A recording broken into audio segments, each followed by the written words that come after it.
Let me tell you straight, I never expected my life to end up like this. Never thought I'd be the center of a story that makes people sit up, choke on their popcorn, and ask themselves, is this for real?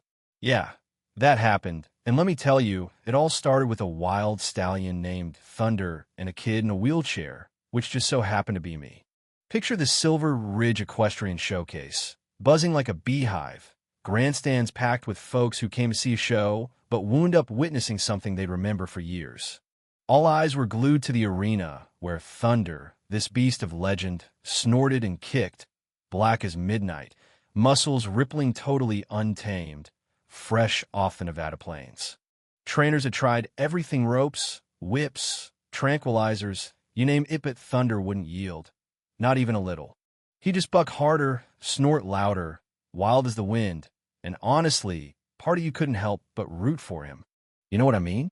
The announcer, a real wise guy with a voice like gravel, leans into the mic and says, "Ladies and gentlemen, this one's got a heart of steel." They say he doesn't bow to anyone. Let's see if that's true. Everybody's laughing. Some are whispering, but there's this electric charge in the air, like we all know we're about to see something bigger than just a show. And that's exactly when my life, hell, my whole identity got twisted around in front of a crowd that couldn't believe their eyes. So here's me, 17, rolling into that arena in my chair, trying not to listen to the people whispering, "He can't even walk, what's he gonna do?"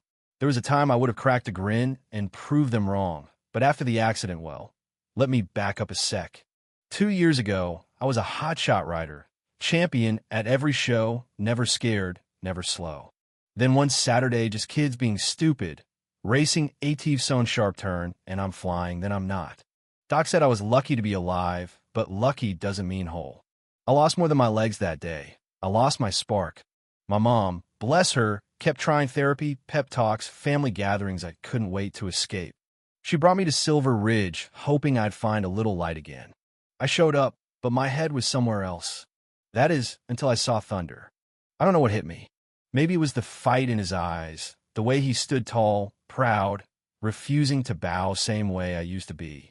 Whatever it was, I found myself wheeling to the edge of the ring, hands locked on the armrests, ignoring the laughter, the skepticism, every voice that said I'd lost my place in this world. My mom hovered, worried and hopeful, like maybe this was the day I'd come back to her. I rolled closer. The air was thick with disbelief. Even the announcer cracked, "Well, folks, looks like the kid wants a shot at Thunder. What do you think?" They laughed, but I wasn't hearing them. I lifted my hand and the crowd kind of hushed, maybe thinking he's lost it, but I just looked at Thunder, looked right at him, like I had something to say that only a wild creature could understand. "I know what it's like to lose control," I told him. Yeah, people stared. It sounded nuts, right? But Thunder heard me. He stopped, stared me down, hooves thudding on the earth. I didn't flinch, didn't shout, didn't try to dominate him. Just sat, breathing, waiting. For a minute, it was just me and him, two souls, both lost in our own way. He circled, muscles tense, but eventually, get this, Thunder lowered his head, inch by inch, until he was kneeling in front of me. The crowd? Silent. You could hear a pin drop. And then, just like that, applause thundered through the air, but for me, it was all background noise. What mattered was that for the first time in 2 years, I'd found a piece of myself again. The days that followed were a blur, whispers everywhere, people not believing what they'd seen. My mom was proud, sure, but worried too. I could see it in her eyes. She wanted her boy back, but I was still wrestling with that emptiness inside. Hank, one of Thunder's trainers, caught up with me, said, "You're a natural kid. Not everyone can get through to a horse like that." I didn't answer. I wasn't sure I deserved it. The truth is, I felt like a ghost still here, but not really living. But Hank, he didn't quit. He said, "I've seen trainers come and go, and no one's made Thunder kneel except you. That means something." I nodded, but I wasn't convinced. For days, I just sat by Thunder's corral, watching, waiting, saying nothing. Slowly, the horse changed. He'd drift closer, stand by the fence, sometimes look at me with those wild eyes, like he was asking if I was real, if he could trust me. It was small, but it was something. When the showcase brought me back into the ring for a second round, the stands were jam-packed.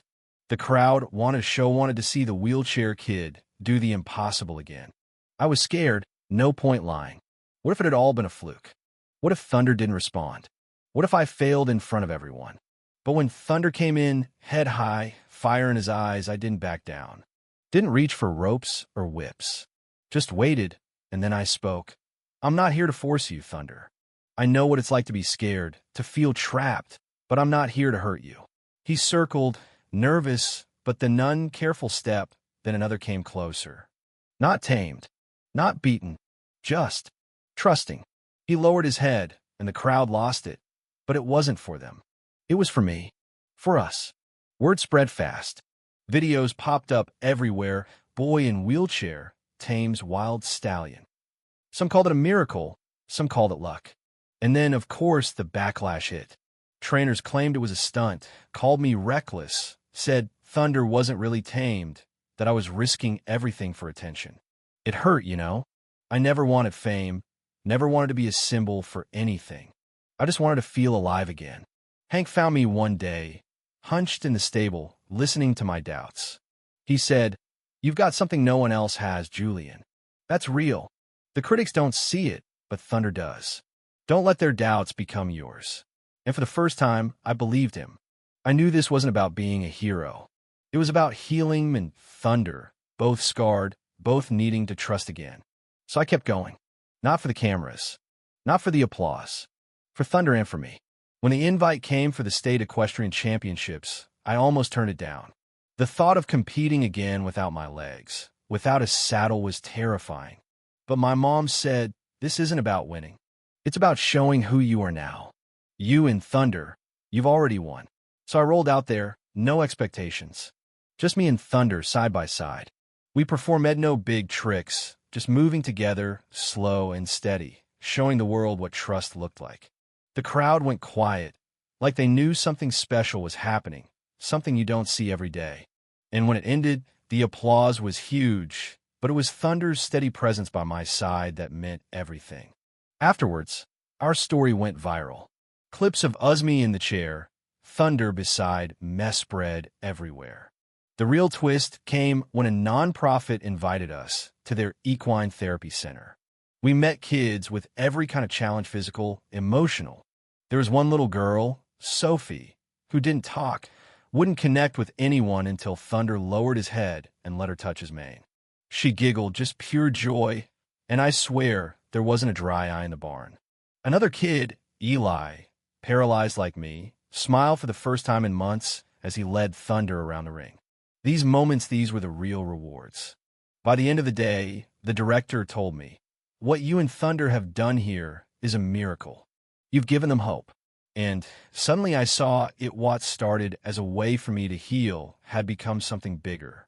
It was about all of us, anyone who needed a reminder that trust and patience can change lives. And now, sometimes when the sun sets and I'm alone with Thunder in a quiet field, I remember what it felt like to be broken, to doubt, to lose faith. But I also remember how trust, even the tiniest bit, can pull you back into the light. Thunder's still wild, I'm still figuring things out, but we're both moving forward one small step at a time. I'll be honest, I don't know what comes next.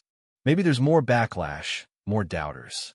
Maybe there are more kids like Eli and Sophie, waiting for their own miracle. But if there's one thing I've learned, it's that real victories aren't the ones with trophies or headliners theory, the quiet moments, the unspoken connections, the trust you build in the face of fear. So tell me, after hearing all this, what would you have done? Would you have risked it all just for a shot at trust, for a chance to find yourself again? That's the question, isn't it? And maybe, just maybe, it's the one worth arguing over. If this story hit you anywhere close to the heart, I want to know, do you think I did the right thing? Where do you draw the line between hope and recklessness, trust and control, wildness and healing? Drop your thoughts below, because in a world full of noise, maybe it's time we talk about what really matters.